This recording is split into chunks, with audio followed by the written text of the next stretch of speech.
Hey guys, my elderly mother, she had to retake a driving test because she's had cataract surgery and stuff. And this time she got 8 out of 10. Oh, yeah. It's an 80. Pedestrians? The other 2 jumped out of the way.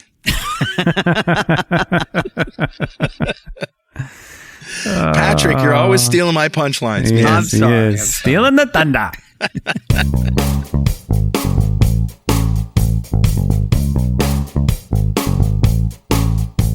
Hey, you're listening to Security This Week. I'm Carl Franklin with Patrick Hines and Dwayne LaFlotte. Hey, guys. What is up, gentlemen? Hey, before Dwayne says anything, based on that joke you told at the start of the show, I didn't hit that guy. Yeah, you did. I swear to God. Yeah, you did. Carl, remind me to tell you a story. There's a line in my song New London Blues, swear to God, I never even touched that dude. We were driving through New York, and I was Boston driving through New York, and a guy in a walker going across the street. I swear he clipped him. There was no walker. It was a cane. Clipped him. You hit a guy? I didn't hit him. In a walker. At best, knocked him over. Patrick, what's the matter with you? I brushed his pants. He never lost his footing. At best, I brushed his when Bruce pants. Willis jumps out of the car shooting in the movie Red? In Red, yeah. And it just misses him. Steps out of it. That's what it was. Yeah. I don't... It's kind of, I had a similar experience, but a little more domesticated. I was going through Stop and Shop, and I was going along the line, between all the aisles and the checkout counters. There's just two-way traffic with carts, and I'm going slow, and all of a sudden this guy walks out, and I go, and then his kid just goes, zoom, right in front of me. I'm like, Jesus! I even said a slight curse word. And then I heard him saying, Daniel, how many times do I have to tell you not to run in the supermarket?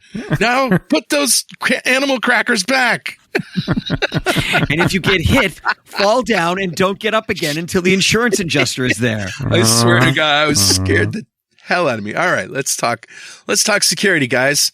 Starting with Fortinet.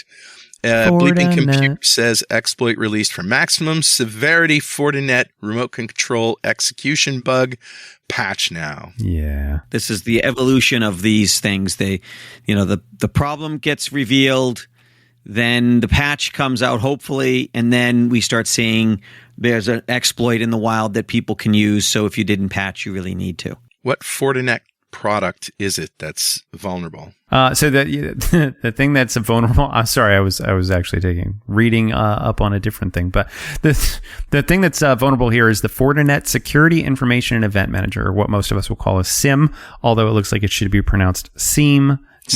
But it's SIEM, but it's SIM. That's how the cool kids pronounce it. All the cool kids pronounce it SIM. So, you gotta go with SIM, right? SIEM. Is your SIEM up to date? So make sure. Whenever I say that, my kids look at me like, Dad. Right? It's called SIM. I'm like, Dad, it's SIM. Do you know anything? So definitely, if you're running Fortinet's SIM, you want to make sure you go patch. This one, is probably, there's remote code execution, etc., that sort of thing. But B, the interesting thing about this one, it is very low barrier to entry. So if there's literally a public exploit that is 2 lines, not even 2 lines, 5 characters of code. So this is like log4j easy. Yeah, it's like if you put in, and this is actually what they're doing here is a classic escape. So let's say we had a website, an administrative website, where I could say, and it said, is a system up? And you could type in an IP address, and I could type in 10.10.10.10, and I could click go, and it goes out and it pings that server, and it comes back and says, yep, it's up, it's on the internet, we're good, right? Yeah. There are plenty of systems that do that. Well, this particular SIM has the same type of thing where it can see an IP address and it will do some sort of systems check. Well, anytime you're going out and doing a systems check like that, that usually means you're forking that process out to the actual operating system to do the check. Right. So all they had to do was add a semicolon and say, oh, by the way, do something else too. Oh. Right? And that's pretty classic. Kurt Vonnegut said never use semicolons, and he's right. We should ban all semicolons. Take that, C, C#, and C++, and Java and JavaScript. Get rid of those things. They're addictive, though, once you start using them. But you could be like Python, where it's optional. You can use them if you want. But anyways. All right, so we're going to ban all white space. There you go. Oh, my God. No white space. Oh, my God. There are so many languages that are just programmed in white space. Have you seen that? I know, yeah. With no actual characters, just white space. Oh, no, I didn't know that. I knew that Python, like, the white whole space page is just spaces and tabs. That's it. Yeah. Yikes. Needless to say, if you're running a Fortinet sim, you want to go out and make sure you're patched. This is actually a really simple one to exploit, and it's one of the reasons that researchers actually put a proof of concept code out there. Honestly, is because it's so easy. It's not like they're giving away secret sauce. All right, so go patch. Yeah, go patch your thing. Okay, who is Hugging Face, and why do I care? It does look like a site that should sell like Tamagotchis. Like or tiny toilet little, paper, one or the other. Toilet paper. Is it the big hands doing jazz hands on the icon? Use toilet paper, Carl. I mean, no, but toilet paper manufacturers are always so happy. It's like because hey, we're talking about wiping your butt. Right. Be happy. Isn't that great? Anyways, no, Hugging Face is actually one of the. If you think about community, what GitHub was in the old days, right? Was this community place where people could share code and you could keep version tracking and you could have community collaboration and et cetera, et cetera, et cetera. Hugging Face is the GitHub of AI models, right? Oh. So there's all sorts of AI models out there. They rate them. They have people who are creating new models. If you're looking for an AI model that just identifies flowers in vases, wow. Right. There's probably a model on Hugging Face that does that. Right. So they have hyper specialized models and then they have some generic ones, right? Like your ChatGPTs and llamas and that sort of stuff. So there's a lot of really cool stuff out there. What's interesting is they recognized unauthorized access to their platform. And the first thing that my crew and I, when we were going through these articles, we were like, well, this is weird because everything's open anyways. So who cares? What is unauthorized access really? Right. Actually, the first thing his crew said is, they found us. That's not true, Patrick. Nobody finds us. But needless to say, if you dig into the first article that came out about this, Hugging Face said, we have no idea what happened. They just was unauthorized access and they were really kind of cagey about what happened. And then now it's come out, Hugging Face has revoked a number of tokens. Tokens are used to verify identities. Hugging Face says that users whose tokens have been revoked have already received an email notification saying that they have to refresh their token. So it looks like maybe they got access to the account's identification database, something along those lines. Wow. So there's one part of this article that it kind of made me look at it sideways. It was like, well, we have these other tokens you should use that are more secure. And I'm like, the tokens weren't insecure. You let someone take them. It wasn't like you are the problem. Well, not you the should token. have used a better token, dude. You let them. It wouldn't matter how good the tokens were. You let them have it. You should reply and be like, "And I'm going to sell you a better place to hold tokens." Yeah, that's great. Yeah. So if you do get one of these emails, it's 70% chance it's from Hugging Face, 30% it's from me trying to get you to give me new tokens. But you probably should go out. Hey, you want to buy some tokens? Do you need a new token? Your account was affected. I don't know why they're from like New York if they're trying to steal things, but whatever. Bob's Discount tokengenerator.com. You haven't spent enough time in New York if you don't know that. You did. You hit that guy. I'm just saying. It was like right near Times Square. He would have gone down. There's no way he would have stayed on his feet if I had hit him. Because if I hit him, he would have stayed hit. He had to move that walker faster. He didn't. There was no walker. There was a All right, we're going to cane. take an informal poll by X Twitter. How many people think Patrick is guilty? Yeah, exactly. Guilty of hitting a guilty? Poor innocent old man. I never said I was innocent. I just said I didn't hit that guy. I mean, guilty of hitting that guy. I didn't hit that guy. That guy I didn't hit. This is a while ago. This guy's long dead. Oh, no thanks to you, right? It's a victimless crime because he's dead. Yeah. Yeah. All right. Just in case you thought GPT 4.0 was cool, hip, and safe, Here's Tom's Hardware article. God mode, in quotes, GPT-4o jailbreak released by hacker. Powerful exploit was quickly banned. Yeah. First of all, is it safe now? Yeah. Okay. I mean, listen, this is like Patrick says, this is an arms race, right? We are constantly, we're in the sort of nascent stages of LLMs and GPTs being released.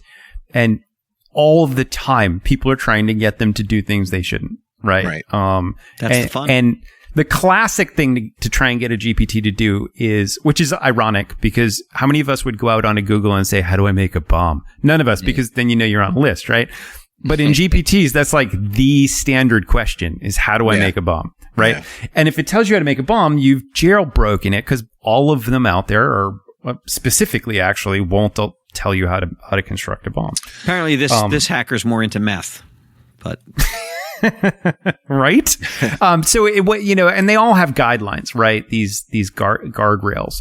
And if you think about it, extrapolate this into the future. We talk about, artificial intelligence moving relatively quickly, and LLMs, people are in the artificial intelligence realm. We see robotics moving relatively quickly. And a lot of people say, listen, robots won't actually hurt people in the future because we're going to give it these instructions. We're going to say they can never hurt humans, right? So we're good.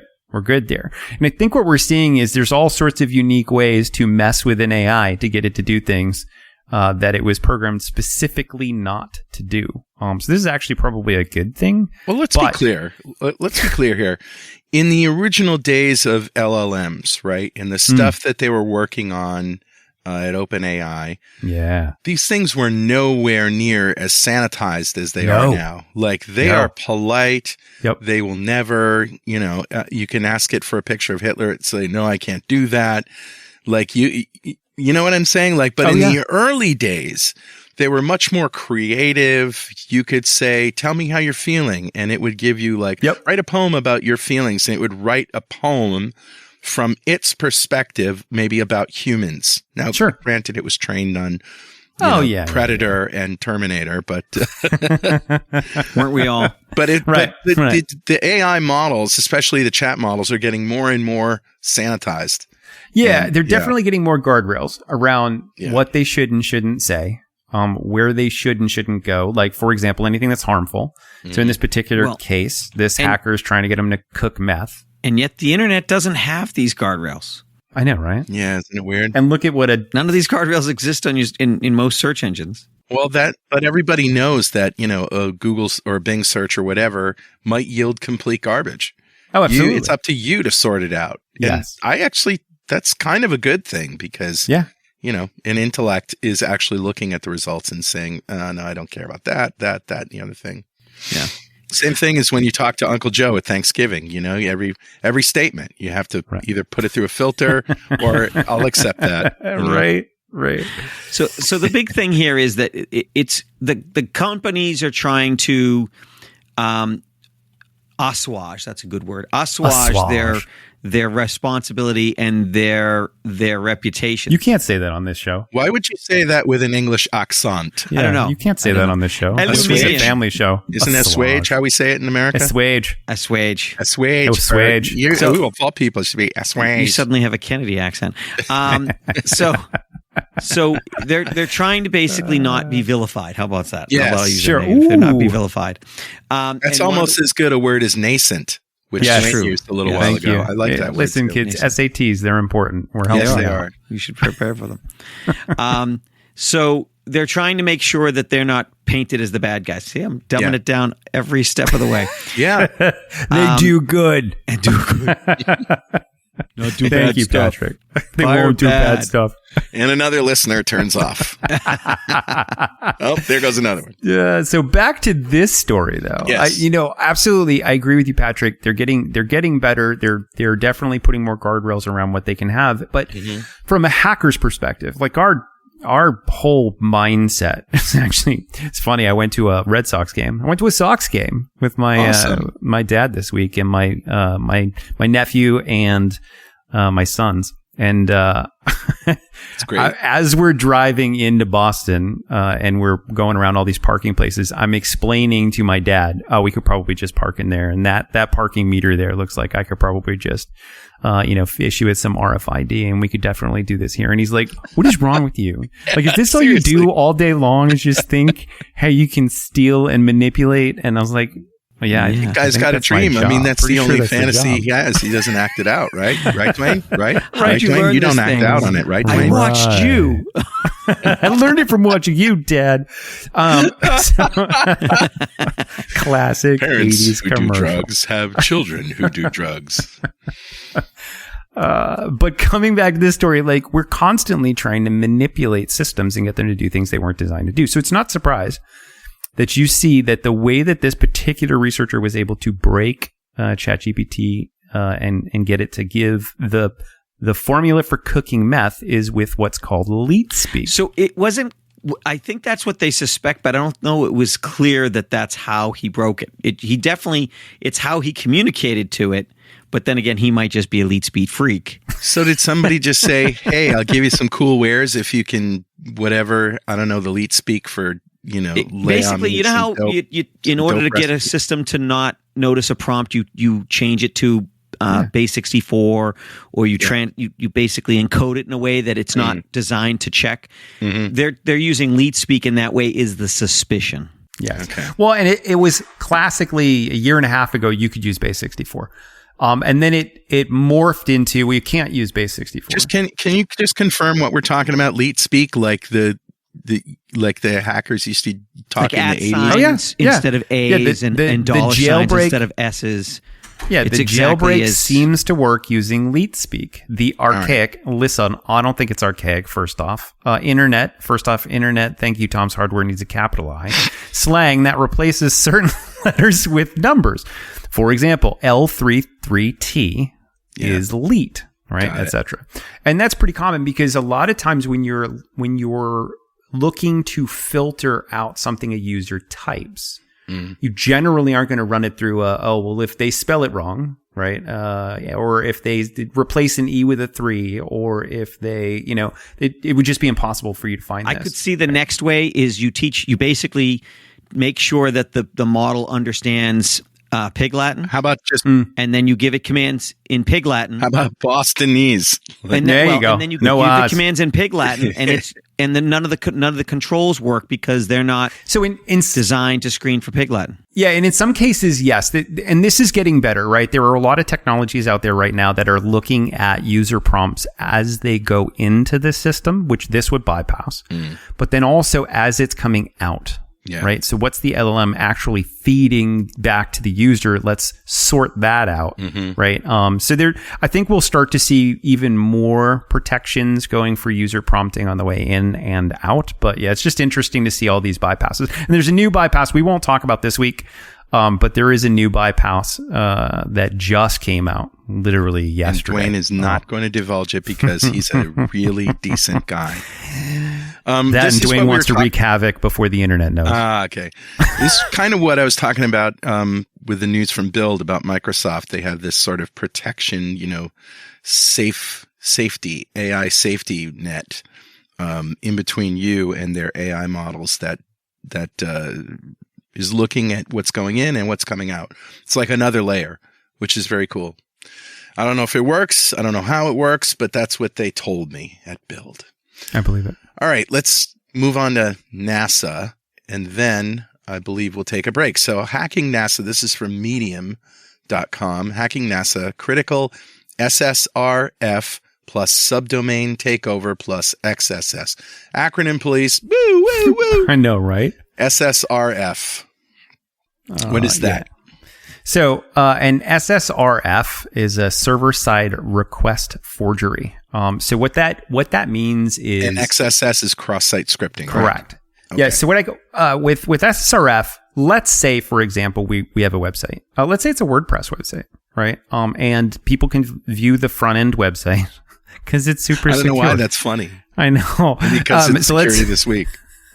Let's say they can view people randos on the internet can view the front end webpage. Yeah. But then there's an administrative site. And the administrative site is on port 8080, and it's only accessible to 127.0.0.1, which is the local host. Only the administrator logged into the local computer can see this website, right? So the general internet, if they go to that port, it just says access denied. You can't see any of these pages.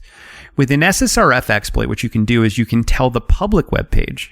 Let's say, for example, I sign up for a new user account and ask me for my username and my password and my first name and my last name. And then it asks me for my corporate website. Okay. Right. Hey, where's your corporate website? And instead of putting in www.pulsarsecurity.com, I put in my corporate website is 127.0.0.1:8080/ do this thing for me, right? Give me access to the system, whatever it may be. That's exploiting an SSRF, right? And it's getting it to then when it goes to reach out and maybe grab a picture of our website to put with my profile or whatever, it actually goes out and executes this command for me locally on the administrative site.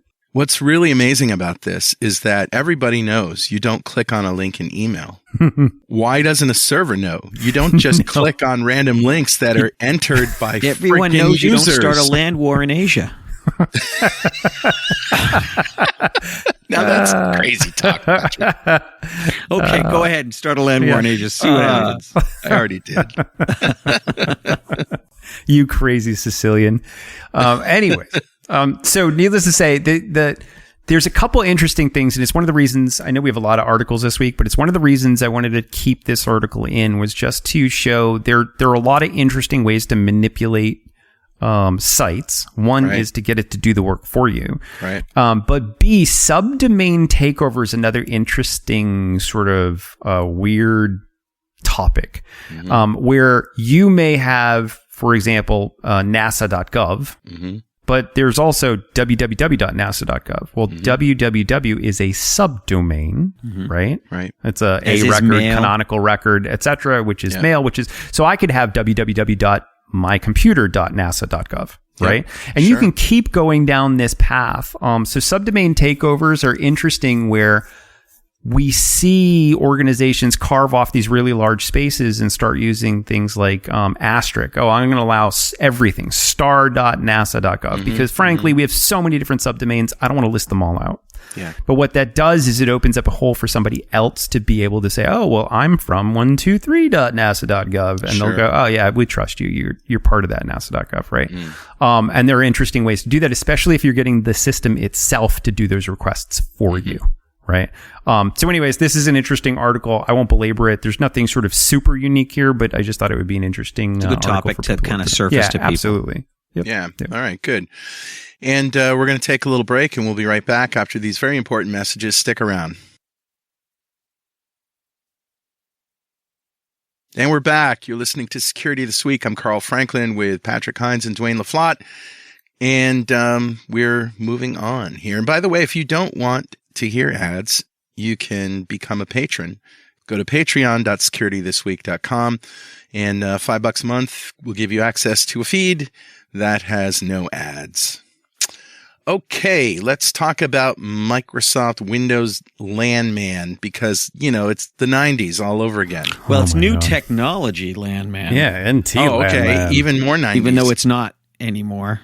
It hasn't been since the 90s. Since 93 when it was invented. Yeah. Who would name it new technology? Because then obviously that was the name of the operating system. It's Windows going NT. to be old someday. I mean, David Cutler's brilliant and everything, but come on, man. Yeah. Who named and it? Windows NT, new technology. Actually, oddly enough, Patrick and I used to work for a company called NTP, which was New Technology Partners. I do because remember of that. Windows NT. Yeah, long time ago. And Dan almost Mezek, in the 90s. New Technology Solutions. Yep. Yeah, new technology was kind of the thing. That's right. Right. Well, this is early not new aughts. technology in spite of the name. It's old, and Microsoft is deprecating it. And can I say thank God it's dead, because there's all sorts of nastiness like pass the hash that Microsoft said, oh, that's not a bug, we're not going to fix it, that dies with it. No, that's a Peter Tosh song. Pass the hash. I'm sure it has everything to do with Windows security, right? Yeah. Yeah. Yes, it does. Yes, it does. So, It's on the album Legalize It. Okay.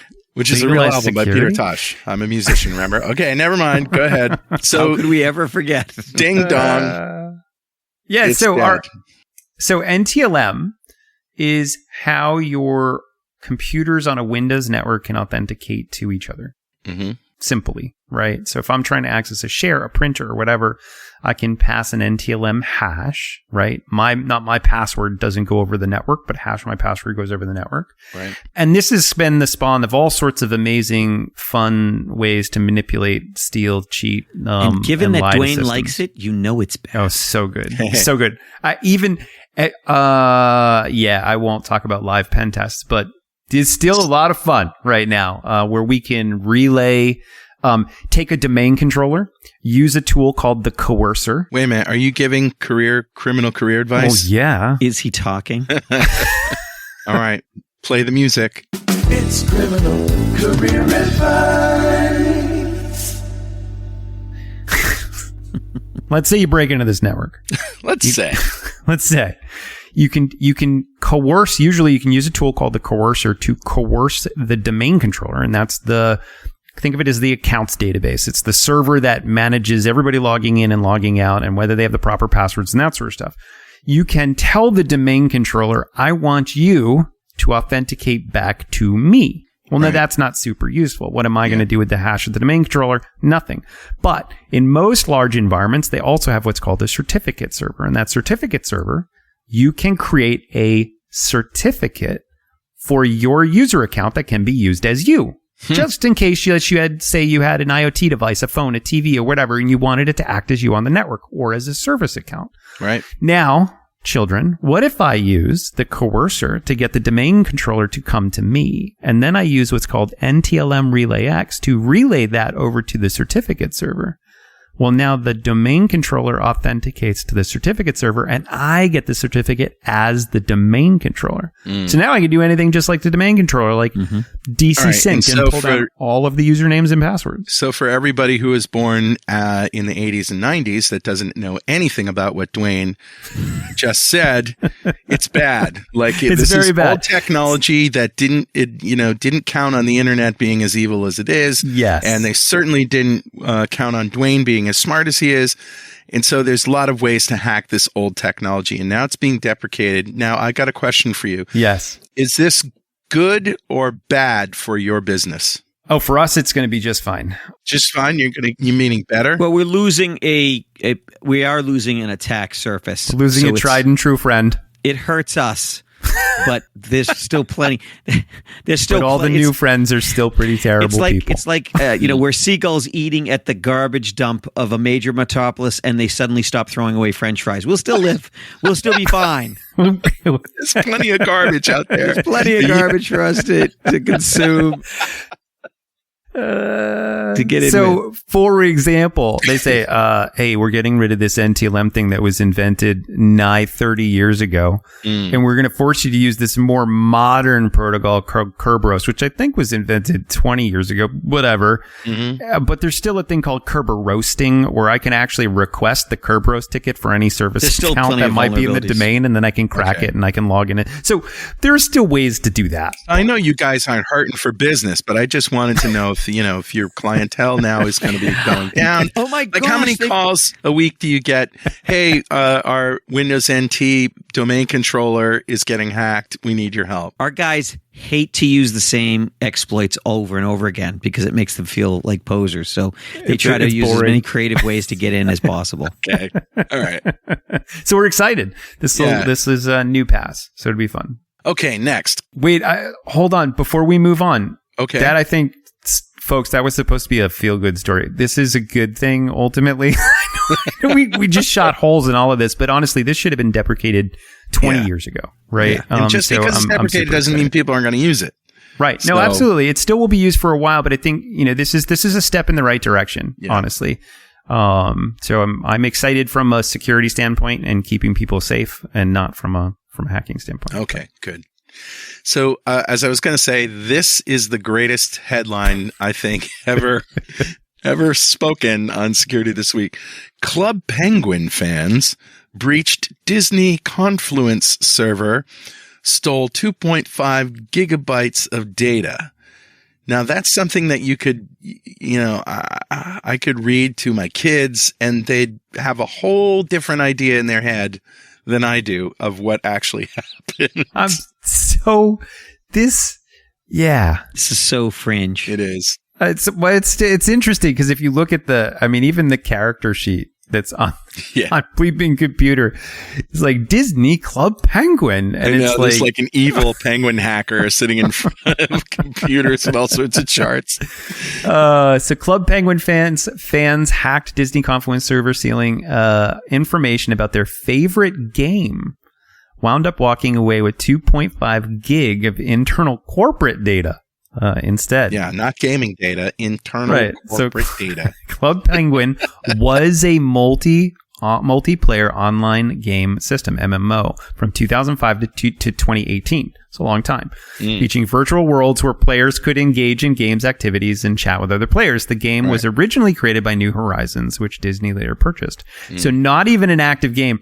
And these fans were like, well, we want more. So they broke in and they stole all of this Disney corporate data, and we're like, meh, this is not the game. Yeah, this is wow. I don't even know what to do with this, honestly. It was data about corporate strategies, advertising plans, Disney Plus, internal developer tools, business projects. So here's the thing. The lesson that should be learned here is, I don't know if the penguin people are the most brilliant people in the world or zipper heads that should be put to death immediately. I don't know.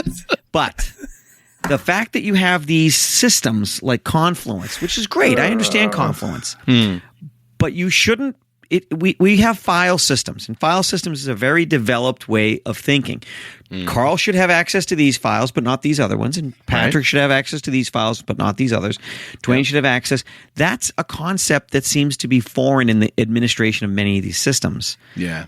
And it's all your eggs in one basket. And maybe that's unfair because maybe they do have permissions, but the administrator has access to everything. Yeah. But a well-developed file system, the administrator doesn't have access to everything. Right.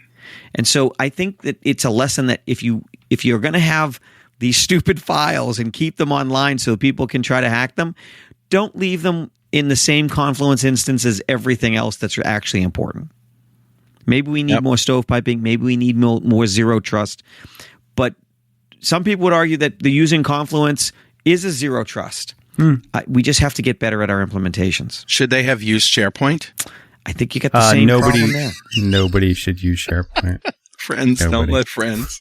Yeah, exactly. Use SharePoint. If you like your sanity, SharePoint's not the place to go. And I say that being that Patrick and I even taught some of the first versions of SharePoint classes ever. Like the official curriculum, We've been there a long time. So yeah, SharePoint's okay. That was an interesting story. So hackers, in Hacker News, hackers exploit legitimate Packer software to spread malware undetected. Packer meaning like compression software? Yeah, hackers and Packers been friends forever. Honestly, like if you want to send, originally, if I wanted to send Carl a piece of malware, really, honestly, I would just say, hey, Carl, you're a brilliant developer. Can you take a look at this code for me and run this program? And, and I wouldn't. Carl's smart enough to go, no, but other people, not so much. But, systems got really good. Microsoft, Office 365, that sort of stuff got really good about like, hey, we should scan these and see if they're malicious. And they did. And they said, no, you can't run this. It's a virus. So hackers said, well, we'll zip it. And then the zips, if there's no password on them, can also be opened. So antivirus and spam tools started extracting the zips, looking to see if there's a virus in there, and then started stripping them out of email. And that actually led to the Zimbra email server attack. We talked about that a year ago. So then they started adding passwords and encrypting the content so that the user had to then double click on that's why you get those, hey, here's your Apple invoice. You need to double click on it and extract it and type in a password and then put it someplace Microsoft can't see and then double click on it. That sort of stuff. Right. And then Microsoft started getting really savvy to that. And so did endpoint detection and antivirus. So they said, hey, now what we're going to do is we're going to put it in an ISO. And an ISO, for those of you kids who remember those little circular discs that can look like tiny little mirrors that were, like your grandma might have them as a dream catcher in her living room. Right. I use them as coasters. Actually, you know what I do use as coasters is I use floppy disks. But anyways, so let's say that you wanted to take one of these little CD things and you wanted to put it actually on your computer, you could pack it up as an ISO. The whole thing is a drive. Right. And you can mount it as a drive. And hackers found, this kind of packing isn't actually inspected by antivirus. So let's do that. So now what happens is they'll send you an ISO, and inside the ISO is a zip, and that zip is password protected. And inside that's the malware. And if you ever find yourself, dear kids, getting an email where someone says, hey, here is your invoice to Best Buy. Get them all the time. Right? And they say, okay, here's what you need to do to see it. Download it, right click on it, click mount, right click on the zip file, click extract, type in a password. Yeah, you're in the bad place. Like, don't do any of that stuff. Delete it. So all of that is now being detected. So what do hackers do? They just move on to other packers. They go, hey, we're going to use this boxed app to start using that level of compression. Right. So cat and mouse. Just exactly. Yeah, so exactly. This is more of a, if you receive a file from somebody you didn't expect, whether it's Apple, Best Buy, it doesn't matter, and you have to jump through 85 hoops to get it to open. Even one hoop. Even one hoop. Even I just agree. click One here. hoop is one hoop too many. Yeah. Yes. So let's look at that. Let's do a callback to the Leet Speak stuff and the whole, problem that we're seeing. The biggest problem as I see it is most of our security is based on recognizing bad stuff, which we are bad at, which the bad guys are good at disguising. What you need to do is you need to instead only accept good stuff that is obviously expected, obviously good, right? And don't have the FOMO. FOMO is death when it comes to email. Fear of missing out. Yeah, fear of missing out. You can't. They'll send it again if it's that important. Yeah, or call them if it's that important. Call them. Go on their website. Log in. And right. if there's use that functionality. Contact them and say, "Hey, my email's been down for a little while. Did I miss an invoice?" Yep. All these other things. There's better ways to do this, but you can't always get it right. So you have to have a healthy dose of cynicism. And if you're listening to this podcast, you're probably already on the right track, because we give you some cynicism to propagate. But that's the best filter, because if you're like, well, they might be using this, they might be using anything. The fact that that we're just talking about this packer, it'll be something else later on. Oh yeah, so you have to have a healthy suspicion. Yeah. Speaking of suspicions and healthy suspicions, I like our next Let's article. talk about the next story. Yeah, this is the clickbait So we're a little story. divided. But that's First of all, let's just. So start at the beginning. Title of this show is Windows Recall Safe? And for those who don't know, Windows Recall, there have been things like this on Windows that have been working for a long time, but this is a particularly new tool that is coming on new PCs that aren't generally available yet, called Windows Copilot Plus PC. So these have AI chips built into them, and this AI tool called Recall is on these machines, and it's enabled by default. And what it does is it takes a screenshot every 5 seconds, stores it locally, and then you can basically use that to, you can query against it and say, hey, what was that password that I entered into blah, blah, blah? Because remember, it can read all the text and it knows what you're doing. So it's like an operating system version of your browser's history. Yes. That's the way I would describe it. I also have to say that there's been quite a bit of scary hype around this, a bit of FUD. So we are going to dive into, is it safe? How can it be exploited? So the Wired article headline is, this hacker tool extracts all the data collected by Windows new Recall AI. Now remember, not available yet because it's coming on new Windows 11 PCs that are particularly branded Copilot Plus PC. Okay. Right. Okay. So That being said, so there's two schools of thought. And Carl, you kind of tipped your hand a little bit. Your hope, I don't know if you're wishful or if you're right, but there's two schools of thought. One is, and that this is safe and it's too early to worry about security for this, and it's really not that big a deal, and there's been aspects of it, and that you've articulated that very well. Well, I didn't say that. Okay. There's two schools. There's Yeah. obviously people who are afraid of it, and then there's Yeah. people who say this is. And then there's those of us that I think Dwayne and I are in the box with, which is like, this is a dangerous Fantastic. feature Oh, yeah. that has less utility in the way because of the way it was implemented so far. And again, that might change, but as it sits right now, I hope one of my targets is using this because it's a pwn button. Oh, If absolutely. I get on their PC, okay, that's a big if. Yeah. Yep. But not with Dwayne on the team. If I get on their PC and I can read the files from their the encrypted files in the file system, which I only have to be running as their account to do that, not impossible with a phishing attack, Yeah. then I have everything.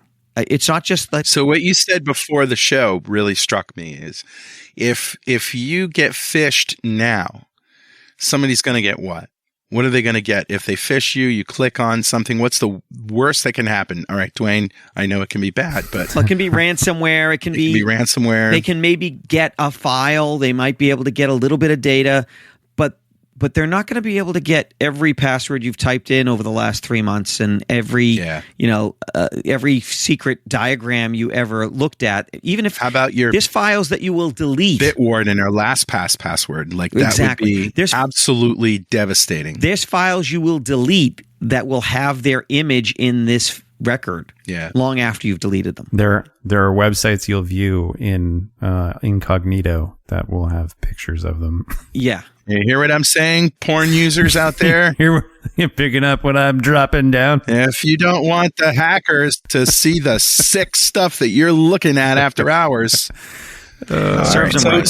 so it's going to be on by default. You can obviously turn it off. Right? So on by default's always a problem. Yeah. I think the biggest problem here is that Microsoft's been pretty good in over many years of getting the security vibe. And Satya Nadella has said security really matters. I don't know that a real security person with power looked at this and said, "Oh yeah, that's there's nothing wrong with this." I think that either there were no security people in the room, or whoever they were not paying attention, or they were not empowered to say no, which we've seen in many cases. Yeah, or on the roadmap, it's going to be better. So, for example, a lot of the information we have right now is previews of the tool. It doesn't launch until June 18th. Right. In the preview of the tool, not only are the snapshots not encrypted, but a hacker has already written a tool to pull all the information from all the users from all the snapshots on a drive. Wow. So it's super easy right now. And honestly, it's our responsibility to not give them the benefit of the doubt and not say, well, I'm sure they'll make it secure later, because how often does that not happen? That's what everybody does. Well, let me ask you guys, if you had a tool like this and it was safe, would you use it? Have you ever found the need to know this kind of stuff? Do you know why? Because that's called evidence. Yeah. And in general, that's a no-no, kids. I don't use my browser history very often. I don't. Mine's off. My YouTube browsing is off. Everything is. If I get one of these like sets of glasses or badges where I can record my life and record every digit, I don't take a lot of pictures of my kids because I remember what they look like. Yeah. So, and I'm also the guy that runs my phone in lockdown mode. So no, I try to get rid of data so it doesn't accumulate. So I'm better able to find things. Yeah. I don't think I would use it, and I don't. And actually, I take umbrage at the fact that if it could be safe, because I think having that data around is unsafe. Yeah, it's better if it just isn't around, unless you need it. If you need it, if you got a real use for it. But I think it's this point of, well, there's data, so let's have it, right? And that data. Right. And the other thing is, if I don't normally go to this level of extreme, but there's also privacy concerns. Yeah. If it's on your system and it doesn't get transferred to Microsoft today, when you send a dump to Microsoft, does it all get sent? And could they use that to train their AI? And more likely, when you're driving in New York City and you hit a pedestrian, right? And then they come and they confiscate your laptop, his pants they will be able vote. to see everything that you did. When I grew up, you couldn't get a moving violation in the Massachusetts area unless you hit something that could vote.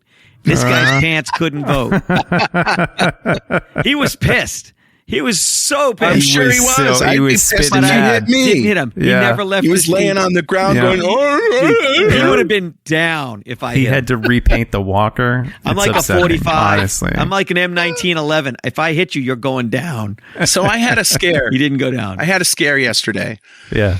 I was visiting someone and I pulled out my laptop and I entered my password manager password and it said, no, it's wrong. Oof. You can't get in. And I'm like, what? Tried it again, tried it 3 times, tried it on my phone. Oof. Didn't work. And then I just sat back and thought for a second, like, oh my God, if that ever got compromised, I don't know how, because it's not written anywhere. Right. It's not written down anywhere, but I don't know how. But if that got compromised through something like recall or some other way that somebody could take a picture of me entering it, I'd be screwed. Yeah. Oh, yeah. I don't know what I would do. And I immediately started thinking, well, can I back up my passwords? And how would I do that? And does that kind of negate the whole idea for it? And well, just let me tell you, it turns out that I had mistyped my password. You know, there was one character that was off. You know how I know that, Carl? How? Because you didn't call me yesterday. But it does, you know, it was a horrifying experience that I thought to myself, if I ever got locked out of my password manager, I'm completely screwed. Like So I can't use my computer pretty If a much. hacker does it, they're not going to change the password because then you'd know and you'd change everything. Right. They like So to they're gonna stay leave it. resident. Yeah. But you could forget it. Now, there are strategies to deal with this. Like you could literally write it down on a piece of paper Put it in your and wallet. put or it in a something. drawer. Yeah, Put it in the drawer with all the extra screwdrivers and stuff like that. That's, you know, your junk drawer in your kitchen, or have it in an encrypted file on a system that's. I don't have a junk drawer. I have a junk chest. Oh, nice. You know, You can't keep cleaning it out, otherwise it grows. But you know, there's that. You can forget things. People forget things. People mistake things. well, I know that I'm safe now, but Yeah. back to this other thing of, you know, can I download these somewhere and keep them safe? Then I'm kind of just, you know, what's the point of a password manager if there's a copy of them somewhere? But Well, we have physical security typically in our homes, and we also have security through obscurity. I have a gun safe, which I would be happy to keep my passwords in a notebook in that gun safe. You know, you got to get through the dogs and the minefields and all the other things to get. and the to it. reality is that most of the websites that I use this for have forgot password functions. Exactly. So you Oh, can yeah. just through email, if you can get into your email, that's the thing. Like, Yeah. you know, And you have to And you know get what into your email. passwords you had. Mhm. yeah. Oh, Well, anyway, so to get back to this thing here, recall. Total recall. Total Recall. Be careful, kids. You know, they're be careful. Don't click on links in emails. The jury's, let's say this, the jury's still out. This Yeah. could be a great feature that people Could be. can and should use. Sure. I don't see a big need for it. I understand Microsoft has to keep innovating, but I think they have to really ratchet it in the security. And I hope our feedback reaches them, and it's not a problem like we heard with Pass the Hash for a while. Mm-hmm. And last question: are you guys going to get a Copilot Plus PC laptop? You know, what's funny is I'm on the Microsoft Store right now, looking at the Surface Copilot Plus PC. I was going to order one, and the moment it ships, I was going to see if all this security stuff is actually true or not, Good. Let me know. I'd kind of like one too. and then we can report here. I'd kind of like one too. All right, guys. It's been a long, a busy week for the hackers. So maybe next week will be more fun. I don't know. That's just fun. Talk to you later. All right. Bye-bye. Bye. Bye, guys.